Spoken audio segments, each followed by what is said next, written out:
Kembali di Wajah pemirsa, suka makan seafood? Sama seperti saya. Nah, ternyata kita harus berhati-hati jika suka makan seafood karena makanan hasil laut ini harus diperhatikan dari mana asalnya. Terutama apabila dari Teluk Jakarta, maka ini tentunya berbahaya karena Teluk Jakarta sudah tercemar 20 kali lipat logam berat dari ambang batas normal dan ini membahayakan hasil lautnya. Jadi, bila Anda penggemar seafood, pastikan Anda mengetahui dari mana asal seafood tersebut. Berikut liputannya.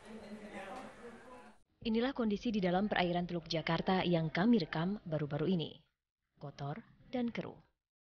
Teluk ini menjadi muara belasan sungai yang ada di Jakarta, Jawa Barat, dan Banten. Setiap hari sungai-sungai ini mengalirkan banyak sekali limbah. Setidaknya limbah industri dari 21 pabrik besar dan juga 6.500 ton sampah. Termasuk diantaranya limbah yang berupa logam berat. Lembaga Ilmu Pengetahuan LIPI menyatakan Teluk Jakarta kini dalam kondisi tercemar berat, terutama dalam radius 1 mil dari pantai. Ironisnya, dalam radius yang tercemar berat ini, ada sekitar 1.300 titik budidaya hasil laut yang tersebar dari perairan barat hingga timur Teluk Jakarta. Salah satunya budidaya kerang hijau. Berarti jika kita memakan kerang hijau sama saja kita memakan racun. Bisa dibilang gitu? Bisa. Kerang hijau dan hasil tangkapan ikan dari Teluk Jakarta adalah salah satu bahan penelitian Departemen Manajemen Sumber Daya Perairan IPB, Eti Riani. Tapi mengapa hanya kerang hijau, Bu, yang dinyatakan berbahaya? Kan banyak sumber daya perikanan lain yang ditangkap dari Teluk Jakarta. Sebetulnya bukan hanya kerang hijau.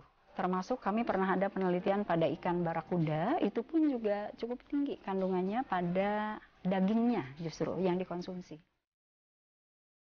Dari penelitiannya, Eti mengambil kesimpulan yang mengejutkan. Tingginya kadar zat berbahaya dalam hasil tangkapan di Teluk Jakarta diprediksi bisa menimbulkan tragedi seperti Minamata. Minamata adalah penyakit kelainan fungsi saraf akibat keracunan logam berat yang dalam kondisi akut bisa menyebabkan kelumpuhan dan kematian. Penyakit ini menjadi terkenal setelah sebuah tragedi di kawasan Teluk Minamata, Jepang tahun 1956. Ribuan warga setempat lumpuh, kehilangan penglihatan dan pendengaran setelah makan ikan dan kerang dari Teluk Minamata.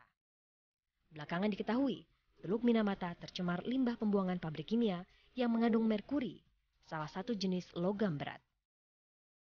Mirip kondisi Teluk Jakarta sekarang ini. Dan kadarnya itu semua tinggi? Semua melebihi jauh batas di atas normal ya? ambang batas. Berapa kali lipat? 20 kali lipat untuk PB. Wow. Iya. Untuk timbal 20 kali lipat. Ya. Untuk merkuri itu rata-rata ya antara 10 sampai 20 kali lipat juga.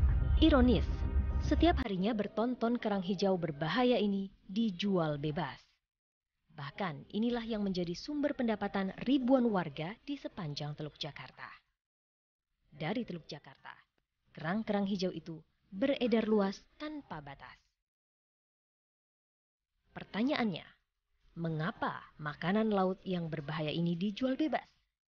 Tidakkah ada upaya perlindungan dari pemerintah agar masyarakat terhindar dari bahaya serupa Minamata? Prediksi Ibu berapa tahun mendatang nih? Peristiwa Minamata itu akan terjadi kalau ada pembiaran seperti ini terus? Terus terang belum pernah menghitung itu. Tapi ini kalau dibiarkan terus, saya kira dalam waktu 10-20 tahun ke depan itu kemungkinan akan terjadi Minamata.